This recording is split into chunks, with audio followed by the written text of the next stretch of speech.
석탄발전소 건설 현장 해변 침식에 대해 삼척시민 500여 명이 감사원에 공익감사를 청구했고 국회 국정감사에서도 다뤄질 전망입니다.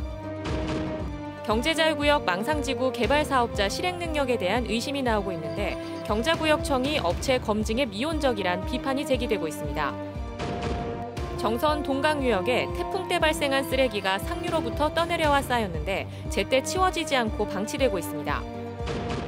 주문진항 방파제에 설치된 경관 조명 시설이 태풍 하이선 때 파손되면서 부실 설계에 따른 부실 시공 의혹이 제기됐습니다. 안녕하십니까. 뉴스데스크 강원입니다. 동해시에서 처음으로 코로나19 확진자가 발생했습니다. 동해시에 따르면 망상동에 거주하는 60대 여성 A씨가 오늘 오후 5시쯤 코로나19 확진 판정을 받았습니다. 이 확진자는 지난 19일부터 20일까지 동해시를 방문한 시흥시 132번째 확진자의 친척으로 검사를 받았습니다. 한편 시흥시 확진자의 나머지 접촉자 14명은 음성 판정을 받았습니다. 동해시는 망상동 확진자의 동선을 따라 소독 방역을 하고 접촉자 분류에 나섰습니다. 삼척 석탄발전소 건설 현장 해변 침식에 대해 삼척 시민 500여 명이 감사원에 공익감사를 청구했습니다. 관심 있는 국회의원들은 국정감사에서 문제점을 따지겠다고 예고했습니다. 유인호 기자가 보도합니다. 삼척 블루파워 발전회사의 해변 작업 현장입니다. 방파제와 부두를 건설하기 위해 바다에 집어넣는 대형 구조물 케이슨을 만드는 곳입니다. 감사를 청구한 시민들은 이 케이슨 제작장을 특별히 문제 삼고 있습니다. 해안선과 수직으로 돌출하는 제작장을 여기에 설치하는 바람에 해변 침식이 심해졌다며 허가의 문제점을 밝혀달라고 요청했습니다. 제작장은 이제 해변에서 돌출된 그런 지역에 하게 되면은 그 남쪽에 있는 해변은 100% 침식이 된다는 걸 다 알고 있는 사실입니다. 그럼에도 불구하고 그 장소에 했던 것이 잘못됐다라는 것을 우리가 밝혀야 한다는 측면에서 감사를 청구를 하게 된 것입니다. 감사원은 감사 대상이 되는지 심사를 거쳐 공익감사 착수 여부를 결정할 예정입니다. 다음 달 국회 국정감사에서는 이 문제가 거론될 게 확실시됩니다. 민주당의 양이원영 의원과 정의당의 강은미 의원 등은 해변 침식에 관계기관의 잘못은 없는지 국정감사에서 따지겠다고 예고했습니다. 생각보다 굉장히 심각한 해안 침식이 그 인공 구조물에 의해서 벌어지고 있었고 그 양빈하는 흙들이 하수구 냄새 나는 그런 시커먼 흙들로 메워지고 있어서 해양 생태계에 심각한 영향을 미치고 있는 것이 아닌가. 그것을 이번 국정감사에서 환경부와 해수부 양쪽의 역할을 당부하는 작업을 좀 준비하고 있습니다. 발전회사는 제작장 부지가 주변에 마땅치 않았고 중량의 발전 설비를 수송하기 위해서도 현재 위치를 매립하는 게 필요했다고 밝혔습니다. MBC 뉴스 유인호입니다. 경제자유구역 망상지구 기업유치 과정에서 특혜 논란이 제기됐는데요. 본격적인 토지보상 단계를 앞두고 사업체 실행 능력에 대한 의심이 나오는데 경자구역청이 업체 검증에 미온적이란 비판도 제기되고 있습니다. 김영호 기자가 보도합니다. 망상 제1지구 개발 사업 시행자가 투자 의향서 제출 당시에 밝힌 재정 능력입니다. 총 자산은 1조 2천억 원, 10여 개 계열사의 직원 수는 2,521명으로 망상 1지구 사업자로 지정되던 2017년 매출액은 3,880억 원으로 제시했습니다. 하지만 법인 등기부를 확인해 보니 회사는 2011년 설립됐고 자본금은 5억 1천만 원입니다. 기업 정보를 제공하는 인터넷 사이트에는 종업원 수는 9명, 지난해 말 기준 기업 등급은 BB-로 금융권 대출을 받기 어려운 상황입니다. 대한건설협회 홈페이지에는 지난해 이 회사의 매출액은 거의 없고 시공 능력은 33억여 원으로 경자구역청에 투자 의향서를 제출할 당시에 밝힌 매출 규모와는 차이가 큽니다. 금융기관들은 저희 쪽 자료를 참고를 하고 있고요. 그 회사의 점유표를 돌려가지고 저희가 무용등급이라고 서비스를 제공하는 게 있거든요. WD-라는 등급은 되게 높은 등급은 아니고 그냥 한 보통 정도의 그런 기업이라고 생각하시면 됩니다. 경매로 사들인 골프장 예정 부지는 최고 채권액 160억 원으로 10여 개 제2금융권으로부터 근저당과 지상권이 설정돼 있습니다. 부실한 재정 능력에 대해서는 지난 2017년 도의회 행정사무감사에서도 지적됐는데 당시 경자청 관계자는 매출액이 2천억 원대라고 답변했습니다. 해당 업체가 설립한 동해 ECT는 재원 조달 계획상에 1,334억 원의 자기 자본을 투입하겠다고 했지만 자본금을 60억 원에서 70억 원으로 늘린 것을 제외하고는 추가 출자를 하지 않고 있습니다. 반면 골프장 예정 부지로 사들인 임야가 공동주택과 상업용지로 개발 계획이 변경될 예정이라 지목 변경에 따른 상당한 부동산 개발 사업 수익이 예상됩니다. 자본금이나 사업 실적이나 또 이런 대규모의 프로젝트를 사업한 경험이 없습니다. 주택 임대 사업을 하는 그런 인천의 작은 사업체가 어떻게 이 100만 평을 경자구역청은 변화된 대외 여건에 따라 해안가의 망상 2, 3지구와 연계해 1지구를 정주 공간으로 개발 계획을 변경한 것이라고 밝혔습니다. 사업 실행 능력에 대해서는 비상장 기업이라 재무제표를 공개할 의무가 없다며 당사자인 동해 ECT가 조만간 답할 예정이라고 덧붙였습니다. 시민사회단체에서 요청하는 어떤 재무적 부분의 내용은 이 회사가 아직 상장회사가 아니고 일단 이 토지를 현재 지금 보상 절차를 밟고 있기 때문에 망상 1지구의 토지 감정평가는 끝났지만 토지 소유주 등 이해 관계자의 의견 수렴 없이 개발 계획이 확정돼 보상 공고는 이루어지지 못하고 있습니다. MBC 뉴스 김영호입니다. 국내외에서 손소독제 관련 사고가 잇따르고 있습니다. 소독제에는 고농도의 알코올이 포함돼 있어 특히 불과 가까이 하면 위험한데요. 화기 사용이 증가하는 추석을 앞두고 직접 실험을 통해 주의해야 할 점을 확인해 봤습니다. 김상훈 기자입니다. 손소독제에는 바이러스까지 죽일 수 있는 에탄올이 적게는 60%, 많게는 80%까지 함유됐습니다. 에탄올은 불이 붙을 수 있는 온도인 인화점이 20도 정도로 낮아 화재의 위험성이 큽니다. 실제로 최근 미국에서 한 여성이 소독제를 바른 손으로 촛불을 켜려다 불씨가 생기면서 몸에 화상을 입기도 했습니다. 얼마나 쉽게 불이 붙는지 안전장비를 갖추고 실험을 해봤습니다. 손 대신 방열 장갑을 끼고 소독제를 바른 직후 라이터를 갖다 댔습니다. 눈으로는 불이 보이지 않지만 신문지를 가까이 대자 곧바로 불이 붙습니다. 이번에는 소독제를 뿌려 골고루 문지르고 10초 이상 말려봤더니 불이 붙지 않았습니다. 소방당국은 손소독제를 바르고 10초 이상 충분히 말려야 안전하다고 당부했습니다. 마르지 않으면 살균 효과도 없다는 거. 마른 다음에는 절대 화기를 갖다도 불이 붙지 않는다는 점. 이런 걸 유의하셔가지고. 소독제가 눈이나 입에 들어가거나 얼굴에 닿지 않도록 주의도 필요합니다. 특히 어린이가 위험에 취약합니다. 실제로 지난 6월 대구에서는 5살 아이가 자신의 키보다 높이 있는 손소독제를 사용하려다 소독제가 눈에 튀면서 각막 화상을 입기도 했습니다. 안내문이 붙은 곳도 있지만 여전히 손소독제가 아이 키보다 높은 경우가 많았습니다. 엘리베이터 안에 있거나 이런 손소독제가 높이 있는 경우, 아이의 시선보다 위에 있는 경우에는 좀 부모님들이 좀 쓰지 않도록 계속 교육을 해주시는 편이 좋고, 손소독제를 사용할 때는 화기를 주변에 두지 말아야 하고 손에 바른 후에 충분히 말려줘야 사고를 예방할 수 있습니다. 또 손 씻기를 자주 하고 비누와 물 사용이 힘든 경우에만 손소독제를 사용하는 편이 좋습니다. MBC 뉴스 김상훈입니다. 한강 상류인 동강유역은 빼어난 생태경관으로 유명합니다. 그런데 최근 태풍으로 인해 상류에서 떠내려온 쓰레기들이 방치되고 있어 눈살을 찌푸리게 하고 있습니다. 조규환 기자입니다. 정선군 정선읍 가수리의 동강변입니다. 강변을 따라 내려가 보니 상류에서 떠내려온 나무 가지들이 여기저기에 산더미처럼 쌓였습니다. 뿌리째 뽑힌 나무들이 곳곳에 나뒹굴고 도로 표지판도 부러져 방치돼 있습니다. 강물에 떠내려온 쓰레기를 보면요, 매트리스와 스티로폼, 페트병 등 쓰레기 종류도 매우 다양합니다. 이달 초 2차례 태풍이 불어닥치면서 엄청난 양의 쓰레기들이 떠내려오고 나무와 시설물들이 피해를 입었습니다.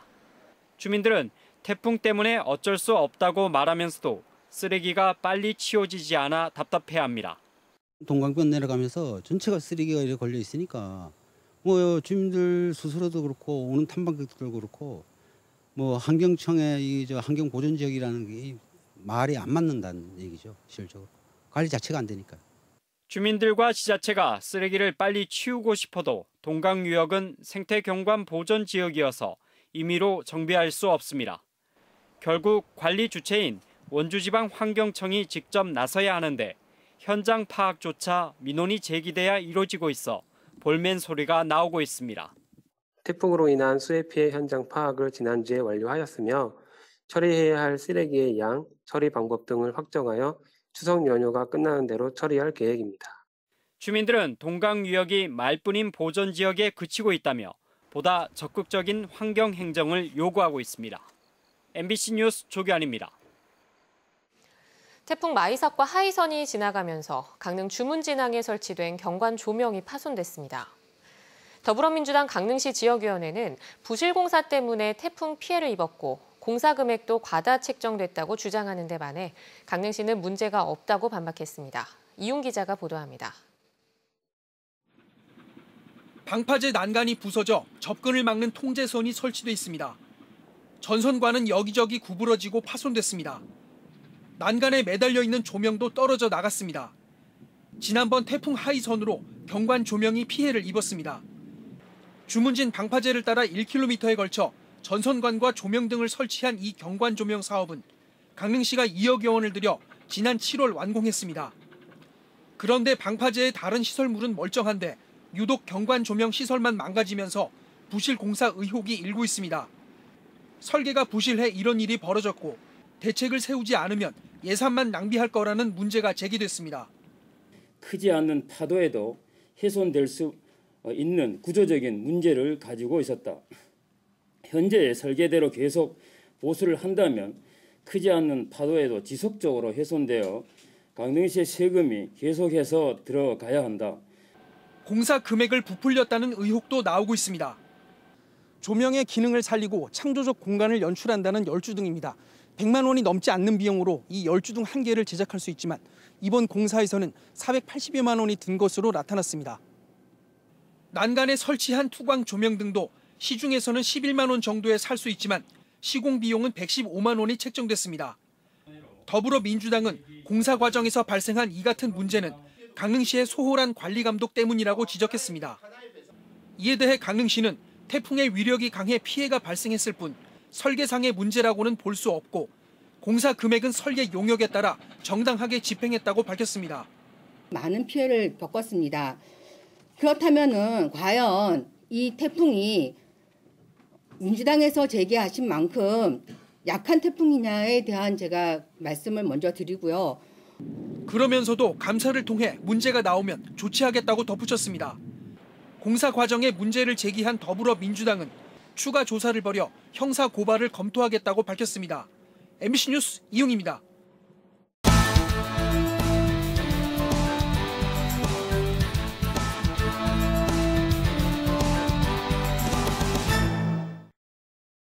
사.15 총선 과정에서 미래통합당을 탈당했던 강릉 지역 도의원 1명과 시의원 9명이 국민의힘에 복당했습니다. 국민의힘 강원도당은 운영위원들의 유선상 동의를 구해 무소속 10명의 입당을 승인했습니다.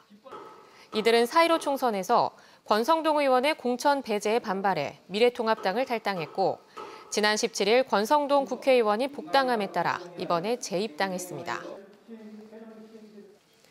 설악산 국립공원 사무소가 오는 24일부터 11월 14일까지 단풍철 기간 만경대 탐방 예약제를 실시합니다. 탐방 예약제 구간은 주정골을 지나 만경대를 탐방하고 약수터 탐방지원센터로 돌아오는 5.2km로 국립공원 예약 시스템에서 사전 예약을 받습니다. 코로나19 감염 예방을 위해 모든 탐방객은 체온 측정이 실시되고 고열이 있거나 마스크를 쓰지 않으면 탐방이 제한됩니다. 만경대는 2016년 10월 48년 만에 일반에 개방됐으며 하루 입장객은 평일 2,000명, 주말 5,000명입니다. 한국관광공사가 관광 거점 도시인 강릉, 안동, 목포를 배경으로 지역 관광 홍보 영상을 제작하고 있습니다. 한국관광공사는 앞서 서울과 부산, 전주에서 촬영한 현대무용그룹 이날치의 공연 영상이 유튜브와 페이스북 등 소셜미디어에서 2억 6천만 뷰에 달하는 선풍적인 인기를 얻자 2차 공연 영상을 촬영 중이라고 밝혔습니다.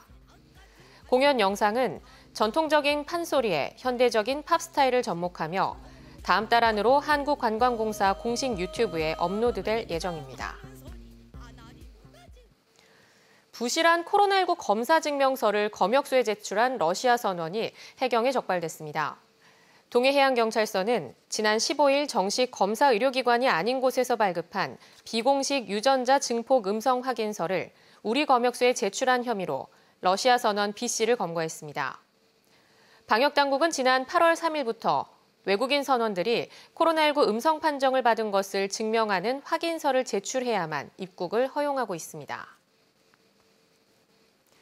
강릉관광개발공사와 정선임계사과협의회 등이 날씨 정보를 경영 활동에 잘 활용한 우수기업으로 선정됐습니다. 기상청은 2020년도 날씨 경영 우수기업 전국 30곳을 선정한 가운데 강릉관광개발공사의 경우 바다부채길, 숲사랑 홍보관 등을 통해 날씨 정보 안내시설 구축과 관리체계 구축 등의 좋은 평가를 받았습니다. 또 정선임계사과협의회는 기상정보에 따른 데이터를 매뉴얼로 만들어 사과 생산 공동 대응 체계를 구축했다는 평가를 받았습니다.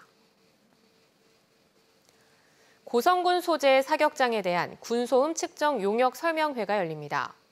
오는 24일과 25일 이틀간 국방부와 소음 피해 주민, 국방부와 8군단 관계자 등이 참석한 가운데 군소음 측정 용역과 군소음 보상법에 대한 설명과 질의응답이 진행될 예정입니다. 오는 11월 27일자로 군소음 보상법 시행이 예정된 가운데 8군단은 설명회에서 나온 의견을 수렴해 지역 주민에게 적절한 보상이 이루어지도록 할 방침입니다. 강원도 교육청이 안전하고 쾌적한 학교 급식실 조성을 위한 작업 환경 측정에 나섭니다. 11월 30일까지 22개의 학교 급식실에서 분진과 가스, 금속, 소음 등 시료를 채취해 분석 평가하고 유해성 유무를 파악합니다. 급식실에는 조리, 세척, 소독 과정에서 고열과 소음, 일산화탄소 등이 발생해 작업 환경 측정이 진행됩니다. 작업 환경 측정 결과 유해물질이 기준치를 초과하면 조리종사원의 특수 건강검진과 급식실 환경 개선 대책을 마련할 방침입니다. 정선군의회가 건의문을 통해 폐광지역 개발 지원에 관한 특별법, 이른바 폐특법 개정을 정부에 촉구했습니다. 정선군의회는 오늘 본회의에서 군의원 모두가 공동 발의한 폐특법 개정을 촉구하는 건의문을 채택하고 현재 코로나19 사태로 강원랜드가 계속 적자가 나는 만큼 폐광지역 역시 개발 기금을 확보할 수 없어 지역 경제가 파탄 지경이라고 강조했습니다. 이에 맞춰 폐특법이 종료되는 시점부터는 강원랜드로 지탱해온 지역 경제가 붕괴될 수 있다며 폐광 지역의 생존과 경제적 자립을 위해 폐특법의 적용 시한 규정을 삭제해 줄 것을 요구했습니다. K리그1 파이널 B에 속하게 된 강원FC가 오는 27일 부산 아이파크와 첫 원정 경기를 치릅니다. 정규 시즌 8위를 기록하며 파이널 B에서 강등을 벗어나기 위한 경쟁에 나선 강원FC는 부산전을 시작으로 다음 달 4일 성남과 강릉 홈경기를 치릅니다. 이어서 16일 인천과 춘천 홈경기, 24일 서울 원정을 거쳐 31일 수원과 춘천 홈에서 최종전을 갖습니다. 파이널 B에 속한 6개 팀 가운데 최종 승점에 따라 최하위는 다음 시즌 2부인 K리그2로 강등됩니다. 지난 7월 사망사고 이후 작업이 중지됐던 삼표시멘트 삼척공장 생산 설비가 50여일 만에 가동을 재개했습니다. 삼표시멘트는 안전조치를 완료한 뒤 고용노동부 태백지청이 부분 작업 중지 명령을 해제해 삼척공장 운영이 정상화됐다고 공시했습니다. 고용노동부 태백지청은 삼표시멘트 삼척공장에서 지난 7월 31일 사망사고가 발생하자 전체 7개의 분쇄 설비 중 3개에 대해 작업 중지를 명령했습니다. 동해시가 지역사회 일자리 창출을 위해 환경미화원 6명을 공개 모집합니다. 응시 자격은 만 21세 이상 50세 이하의 주민으로 학력, 경력, 성별에 관계없이 청소 업무를 할 수 있는 체력을 갖추면 되고 다음 달 7일과 8일 시청 환경과에서 직접 신청이 가능합니다. 선발은 1차 서류 심사와 2차 체력 평가, 3차 면접 평가를 거쳐 최종 합격자를 결정합니다.